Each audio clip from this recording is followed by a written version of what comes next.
Buen día, amados hermanos.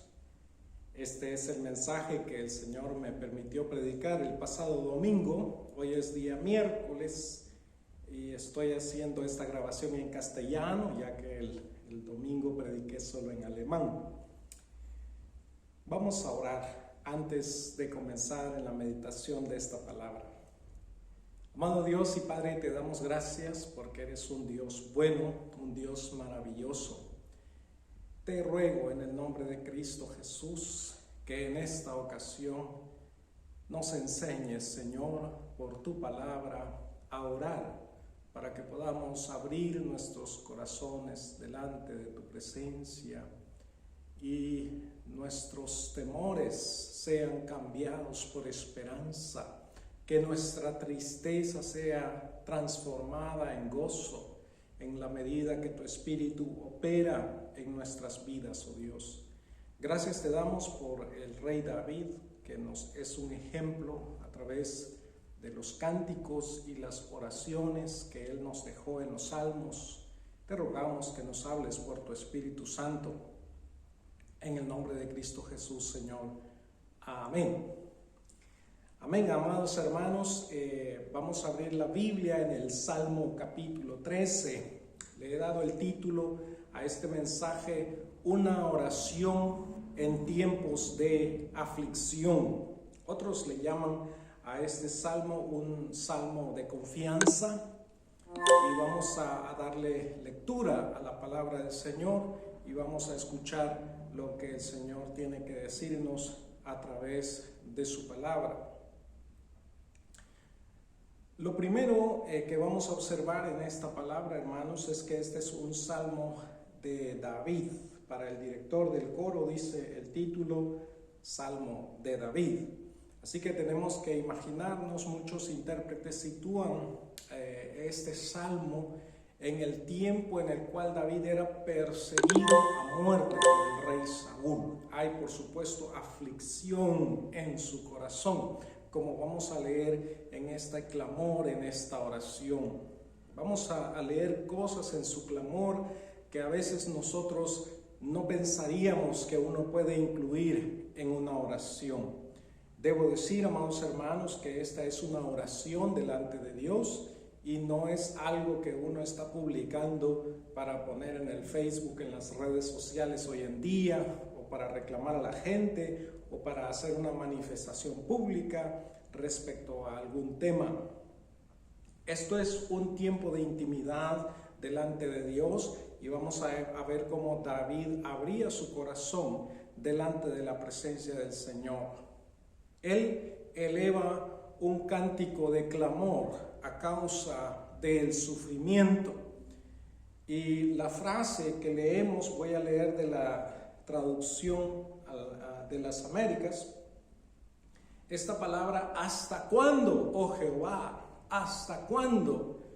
Esa pequeña frase, ¿hasta cuándo?, nos demuestra la intensidad del sufrimiento que David está viviendo. Es un sufrimiento, una incertidumbre, una intranquilidad que se ha prolongado por varios años, en los que él está huyendo del rey Saúl, que él se pregunta ¿hasta cuándo? Y esto manifiesta, amados hermanos, lo profundo del sufrimiento que David está viviendo. Y quiero que piense en su propia situación. ¿Cuál es aquella situación en la cual usted puede decir ¿hasta cuándo? ¿Hasta cuándo, oh Jehová? Donde usted ha sufrido por prolongado tiempo sin ver la respuesta de Dios, quizá en oración por sus hijos para que ellos vengan al conocimiento de la verdad, quizá bajo una enfermedad crónica a la que usted está expuesto o algún ser querido, quizá alguna injusticia que usted ha vivido o vive en la actualidad y usted se pregunta ¿hasta cuándo? Quizás aquel día a día de escasez muchas veces en lo financiero y usted se pregunta ¿hasta cuándo? Usted está haciendo las cosas correctas y parece que las cosas no resultan como usted espera y se pregunta ¿hasta cuándo? para ministros, pastores, que servimos en la obra del Señor, que anhelamos ver a la gente venir al conocimiento del Señor y guiarles en los caminos del Señor, pero quizá estamos ante comunidades que no quieren escuchar la palabra de Dios. Nos preguntamos, ¿hasta cuándo? Ahora el rey David, pensando en su caso específico, y probablemente a nosotros nos va a suceder lo mismo también, continúa con este clamor. Y él va entonces en primer lugar a describir quiénes son los causantes de su dolor. Interesante que en primera línea se menciona al Señor mismo. Dice la palabra en el verso 1, ¿hasta cuándo, oh Jehová, me olvidarás para siempre? Y ahí está el rey David diciendo, el culpable de mi dolor eres tú, Señor, porque me has olvidado. ¿Hasta cuándo esconderás de mí tu rostro? Yo no veo tu gloria, yo quiero ver tu manifestación, pero veo que te escondes de mí.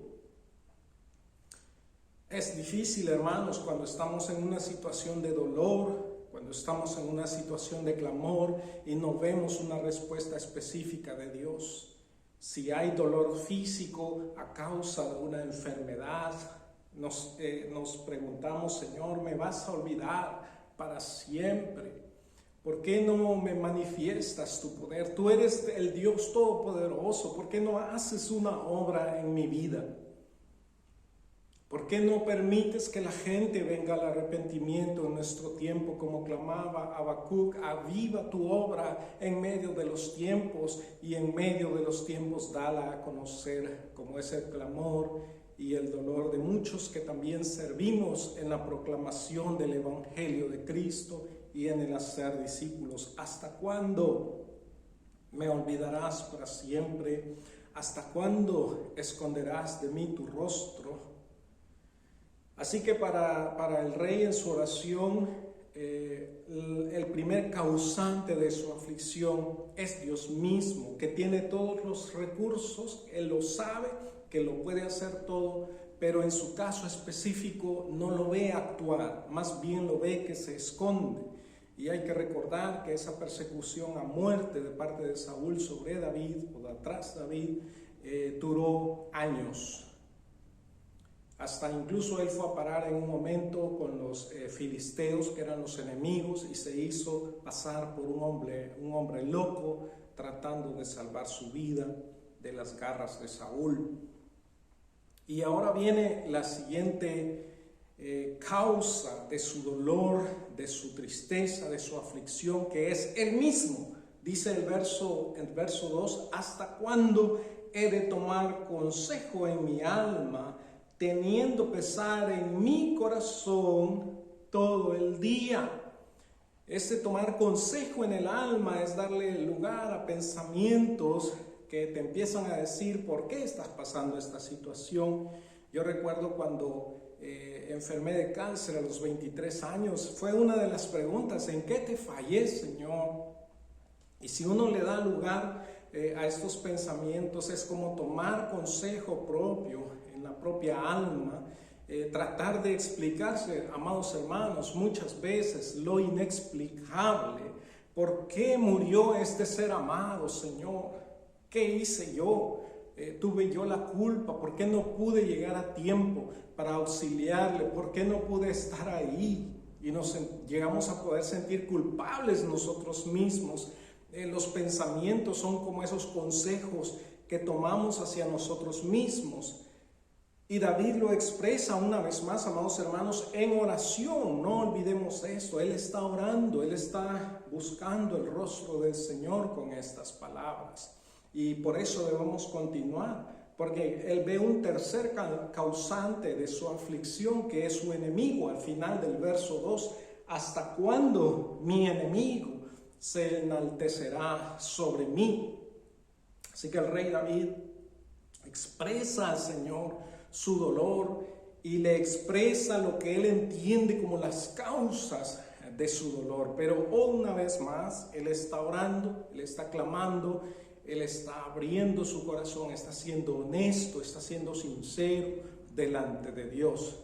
No es algo que él está hablando delante de otras personas, sino que él está en la presencia del Señor, está derramando su corazón en oración y está tratando de buscar esas respuestas en el Señor, el cual él sabe que es capaz de responderle. Y por eso él entra en la segunda parte de este salmo a una petición específica.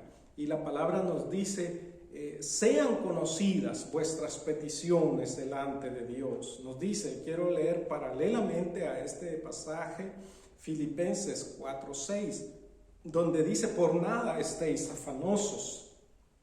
Como esa primera parte del clamor, sí, hay afán, puede haber desesperación, puede haber temor en nuestros corazones, incertidumbre que corroe nuestra alma y nuestros pensamientos, pero la palabra dice: por nada estéis afanosos.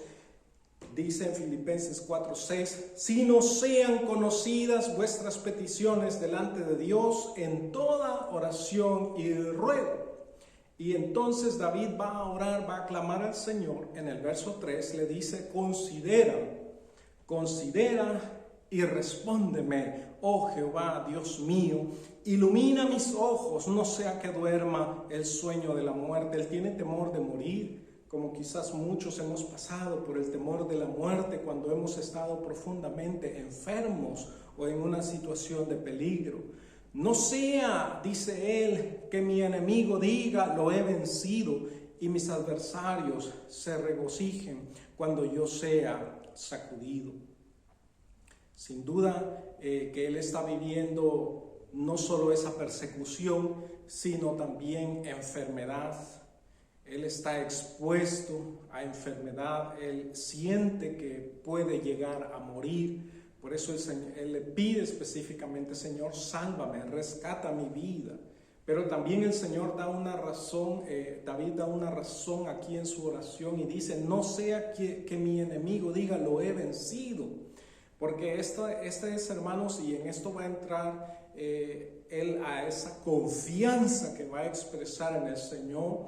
Porque nosotros tenemos un enemigo, definitivamente. Nosotros tenemos un triple enemigo. Uno de ellos es la carne, es decir, nosotros mismos. El otro enemigo es el mundo, que nos ofrece caminos alternativos que no tienen que ver con el deseo y la voluntad del Señor. Y el tercer enemigo es el mismo Satanás, que es el acusador de nuestras almas. Esos son los enemigos con los cuales nosotros nos enfrentamos a diario en nuestra vida. No sea que mi enemigo diga: lo he vencido. ¿Qué haríamos nosotros si fuésemos vencidos por nuestra propia carne, nuestra propia manera de pensar, sin ser controlados por el Espíritu Santo, o vencidos por las ofertas que el mundo nos hace para que solucionemos nuestros problemas, principalmente con dinero, que esa es la oferta y la promesa permanente de este mundo actual en el que vivimos, o de Satanás, que nos acusa, que nos dice: está sufriendo por esto, y nos explica todo, y es parte de esos consejos que a veces nosotros vamos a tomar en nuestra alma, pero que nos van a causar más desesperación. Por eso no conviene encerrarnos en esos pensamientos. Y aquí viene el secreto tras la petición de salvación, de liberación, de dar vida ante la amenaza de la muerte. Esa petición de que los enemigos no ganen la victoria, sino que la victoria el Señor nos la dé en su gracia a nosotros. Viene esa transición poderosa a esta declaración de confianza de David en el verso 5. Pero yo en tu misericordia he confiado. Mi corazón se regocijará en tu salvación. La palabra misericordia acá es esa palabra en hebreo que es Hesed, que es la fidelidad. Algunos la traducen como el amor, la gracia de Dios en el Antiguo Testamento. Pero esa palabra fidelidad es la fidelidad a lo que Dios ha dicho. David tiene en mente las promesas del Señor. David tiene en mente que él ha sido ungido por rey como Israel, aun cuando era un muchacho joven. pero él tiene en mente esas promesas del Señor sobre su vida. Y cuando tú vengas en desesperación, debes traer a colación las promesas maravillosas del Señor.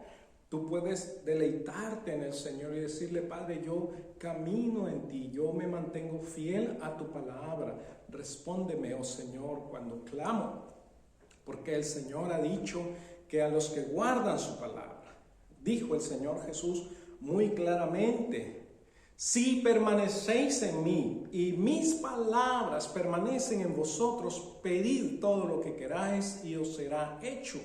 Qué maravilloso es cuando estamos conscientes de caminar con Cristo Jesús y en su voluntad podemos recurrir a esa fidelidad del Señor, a su palabra escrita. Pero cuidado, amados hermanos, con venir con peticiones, como va a decir después el apóstol Juan: pedís y no recibís, porque pedís mal para gastar en vuestros deleites. Es decir, no estamos pidiendo de acuerdo con el deseo de Dios, porque la palabra de Dios, las sagradas escrituras, no están en nuestros corazones.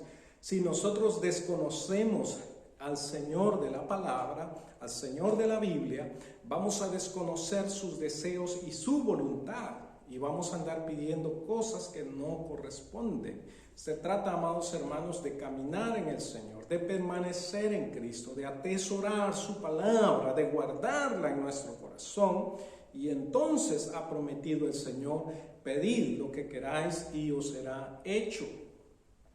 Por eso, amados hermanos, David dice: en tu fidelidad he confiado, mi corazón, va a decir él más aún, mi corazón se regocijará en tu salvación. Y vuelvo ahora a Filipenses 4:6, cuando dice: sean conocidas vuestras peticiones delante de Dios en toda oración y ruego, lo cual ya vimos en el verso 3 y 4 acá de este salmo. Y dice: con acción de gracias, es decir, con esperanza de que vamos a recibir una respuesta. Y es la fidelidad del Señor, hermanos, la que nos puede dar esa paz, esa tranquilidad, esa quietud de que vamos a recibir respuesta en nuestra aflicción. Y lean conmigo los últimos 2 versos del Salmo 13, pero yo veo también un cambio emocional acá. David comenzó clamando, amados hermanos, por salvación, pero expresando su profunda aflicción que él sentía en su corazón. Esa cantidad de consejos, de pensamientos que le daban vueltas en la cabeza y que le llevaban incluso a acusar a Dios, a culparse a sí mismo, a pensar en el enemigo, en lo despiadado que podía ser el enemigo, y todo eso le atormenta. Pero cuando tú traes eso en oración al Señor, echando toda vuestra ansiedad sobre Él, eso es lo que David está haciendo otra vez. Esto no lo está diciendo a 4 vientos, no está diciendo: miren, Dios no me escucha, como hay lamentablemente mucha gente, creyentes, dicen que ante los demás se ponen a reclamar en contra de Dios o en contra de la gente o en sus propios dolores y heridas del corazón, hacen daño también a muchas personas. Esto es un clamor en oración, ese es un traer al Señor las cargas en toda oración y ruego, pero con acción de gracias. Y esa acción de gracias es lo que va a transformar, incluso, hermanos, en el mismo acto de la oración, nuestro estado de ánimo. Yo, verso 5 del Salmo 13 y 6, yo en tu misericordia he confiado, mi corazón se regocijará en tu salvación. Cantaré a Jehová porque me ha colmado de bienes. Mire qué palabra más bella, más esperanzadora. El Dios al que yo me estoy acercando es un Dios vivo que me va a responder y yo me voy a regocijar cuando vea su respuesta, cuando vea su gloria. Acá estamos sirviendo al Señor, amados hermanos, y hay momentos difíciles, tanto cuando uno está en enfermedad, como dije, cuando uno está viviendo injusticias, cuando uno vive por años en escasez financiera, cuando uno vive sin fruto del trabajo que uno hace muchas veces, y en el ministerio a veces nos pasa, hermanos, acá en Europa no es una situación fácil, y en cualquier lugar del mundo, porque yo he visto también en otros lugares, en países donde se habla de que hay avivamiento, ministros que sufren, que luchan, hermanos, en la obra del Señor, que a veces no ven el fruto que ellos esperan y podemos llegar a desesperar. Pero en el nombre de Cristo Jesús, cuando depositamos así nuestra confianza en el Señor, podemos llegar a decir, pero yo voy a cantar después, yo voy a dar gloria al Señor, porque la palabra dice, humillaos bajo la poderosa mano de Dios y Él os exaltará cuando fuere tiempo. Y esos son los tiempos maravillosos del Señor. Y aquí está David derramando su corazón delante del Señor, pero él tiene esperanza de que él va a ver la obra, de que él va a ver la mano de Dios obrar. Y él dice, yo me voy a regocijar en tu salvación, voy a cantar a Jehová porque me ha colmado de bienes. Y asimismo Filipenses, hermanos, termina con esa actitud, con ese cambio, mire, emocional, cuando usted viene al Señor, cuando usted clama al Señor, pero lo hace con gratitud, previendo que Dios va a tener una respuesta para su petición. Dice la palabra en el verso 7 de Filipenses 4, y la paz de Dios, que sobrepasa todo entendimiento, guardará vuestros corazones y vuestras mentes en Cristo Jesús. Vas a tener paz. Vas a tener una paz que sobrepasa todo entendimiento, y esa paz solo la produce, hermanos amados, la confianza de que Dios tendrá una respuesta para mí y que esa respuesta va a ser gloriosa. Y mire que Pablo es el que está escribiendo a los hermanos en Filipos, y en los primeros capítulos Pablo les ha dicho a los hermanos, oren por mí para que yo sea liberado y pronto los pueda ir a ver. Oren porque estoy bajo amenaza de muerte. Pablo está en una situación difícil, pero en esta carta es donde él se le dice a los hermanos, regocijaos. En el verso 4 aquí, ¿verdad? Regocijaos en el Señor siempre. Otra vez os digo, regocijaos. Queridos hermanos, él está viviendo momentos difíciles, pero Pablo, que le pide al Señor salvación, que le pide liberación de la cárcel, también le dice a los hermanos en el capítulo 1, verso 20 en adelante, conforme a mi anhelo y esperanza, de que en nada, escuche, en nada seré avergonzado, sino que con toda confianza, aún ahora como siempre, Cristo será exaltado en mi cuerpo, ya sea por vida o por muerte. No importa lo que me vaya a pasar a mí, si vivo, soy libre, o si muero y desaparezco de este mundo, Cristo va a ser glorificado. Qué confianza, hermanos, qué confianza. Y ahí es donde Pablo va a decir en el verso 21, pues para mí el vivir es Cristo y el morir es ganancia. Y le va a explicar a los hermanos por qué sería bueno quedarse vivo, pero qué glorioso sería morir y estar en la presencia del Señor. Y es que, hermanos, cuando creemos en este Dios todopoderoso que venció la muerte, y por cierto ese es el último enemigo que será vencido, la muerte, no lo mencioné en los tres porque los tres que mencioné, la carne, el mundo y el diablo, son con los que andamos luchando a diario, hermanos. La muerte se nos va a venir un día y va a ser un enemigo espantoso, pero hasta ese enemigo el Señor ya lo venció y podemos estar tranquilos, podemos tener paz, porque la resurrección de Cristo Jesús nos garantiza que un día también seremos resucitados juntamente con Él. Así que al final, queridos hermanos, hay alabanza por la salvación del Señor, aun cuando todavía no hemos recibido la respuesta, aun cuando todavía nos queda el signo de interrogación, ¿qué va a hacer el Señor? Pero tenemos la gran confianza que Dios va a actuar de acuerdo a su fidelidad. En esa linda palabra que nos dice también Pablo en Romanos 8, sabemos que a los que aman a Dios, todas las cosas les ayudan a bien. Esto es, a los que conforme a su propósito son llamados. Así que el salmista al final, en el Salmo 13, ya siente el final de su espera. Ya viene el final, ya viene el momento glorioso. Piense usted en el dolor que se está viviendo por las guerras que vivimos actualmente. Imagine usted a la propia gente que está viviendo, que han huido de sus lugares, no solo en Ucrania, sino también en Yemen, en algunos países del oeste de África, donde hay conflictos armados, hermanos. Hay gente que está padeciendo, que está sufriendo, que esperan salvación en el Señor. Pero imagine usted esa gente visualizando la gloria del Señor, como sea que esa gloria se quiera manifestar, ya sea en salvación, en liberación o quizás en muerte, pero si están en Cristo, muerte para el Señor.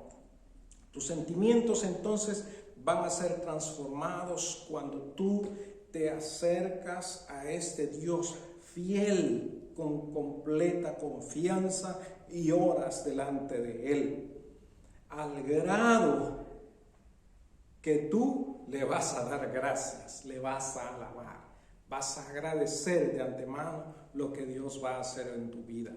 Así que yo quiero animarte en el nombre del Señor, querido hermano, hermana, que me escuchas a través de esta palabra. Quiero decir y agregar a esto, hermanos, no hay petición pequeña o grande delante del Señor.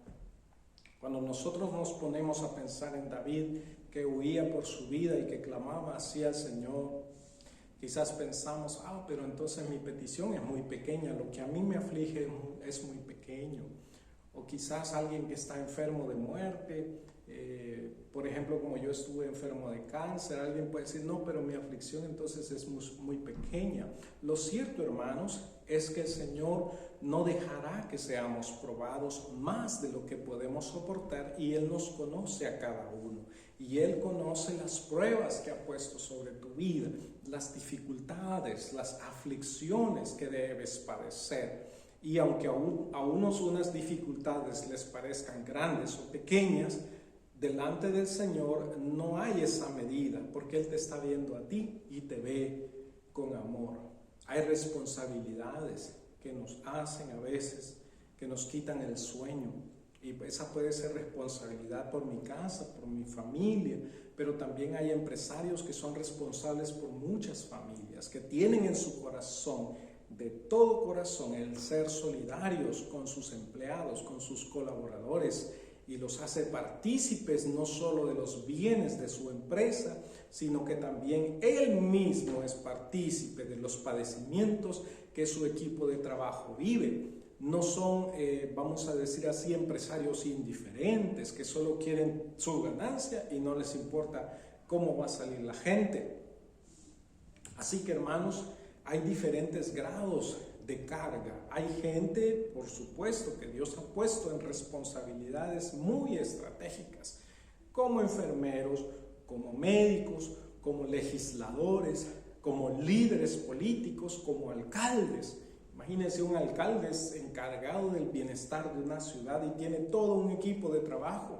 Si usted está en una posición así, no significa que su carga sea menor que la de un hombre que tiene la responsabilidad de llevar el pan a su casa cada día, o de una mujer que lucha sola con sus hijos. A cada uno el Señor le ha dado una carga de un peso diferente. Y gloria al Señor también, porque el Señor a algunos nos ha tenido por fieles y nos ha puesto en el ministerio de la palabra. Y quiero bendecirle, hermano amado, en el nombre del Señor, y animarle para que en su angustia venga en oración delante del Señor, y que esa incertidumbre sea cambiada en certeza, que esa aflicción sea cambiada en gozo, y que esa intranquilidad sea transformada por la paz que nuestro Señor Jesús solamente nos puede dar. el que nos dijo, en el mundo tendréis aflicción, pero confiad, yo he vencido al mundo. Oremos. Padre, gracias por tu palabra. Gracias porque tú nos enseñas a orar. Tú nos enseñas a ser transparentes delante de ti. ¿Cómo podemos esconder, Señor, nuestros sentimientos de frustración a veces, sentimientos de desesperación? Podemos venir ante ti, Señor, en oración y echar toda nuestra ansiedad, todas nuestras cargas sobre ti. Danos la confianza de que las dejemos ahí contigo para que podamos descansar, Señor, para que podamos reposar y la paz de Cristo empiece a inundar nuestros corazones y nuestros pensamientos, porque así tú nos vas a guiar para la salida. Como tú das, Señor, la prueba, nos vas a dar la salida para que podamos soportar y nos vamos a regocijar. Vamos a cantarte, vamos a dar gracias por la obra que tú has hecho, bendito Dios. Bendice a mis hermanas, madres solteras que luchan por sus hijos, por las madres y abuelas que oran porque sus hijos y sus nietos y sus generaciones se acerquen hacia ti. Esa es una carga muy grande, Señor. Clamamos para que les des a ellas también regocijo en sus corazones de que verán tu salvación en el nombre de Cristo Jesús, porque aquel que dijo cree en el Señor Jesucristo y serás salvo tú y tu casa es fiel y no se puede negar a sí mismo. Aleluya, Señor, porque nuestro clamor a ti descansa en tu palabra, en tus promesas fieles, oh Señor bendito. Porque toda rodilla se doblará y toda lengua confesará que Jesucristo es el Señor, para tu gloria, amado Padre Celestial. Y eso es algo que tú dijiste que se va a cumplir. Por eso me da esperanza predicar el Evangelio, para que muchas gentes de muchos pueblos puedan escuchar. Y danos ánimo para no desmayar en esta tarea. A los hermanos que están al frente de empresas, de ciudades o de equipos de trabajo en sus empresas, dales gracia y fortaleza, Señor, que confíen en ti, que no se apoyen en su propia prudencia, que te reconozcan en todos sus caminos para que tú endereces las veredas y muestres tu gloria, Señor, respondiendo. Y aún la gente que no te conoce te va a glorificar porque eres un Dios grande que estás con nosotros. Hoy te alabamos, hoy te bendecimos con gozo, con alegría, desde ya, aunque a veces, Señor, estemos afligidos. Podemos decir con el salmista David en el Salmo 30, si estuve triste de noche, el gozo viene por la mañana. Te alabamos, te bendecimos en el nombre de Cristo Jesús, Señor. Amén. Amén. Un abrazo, amados hermanos, que la paz, la bendición del Señor sea sobre cada uno de ustedes conforme a su palabra. Amén.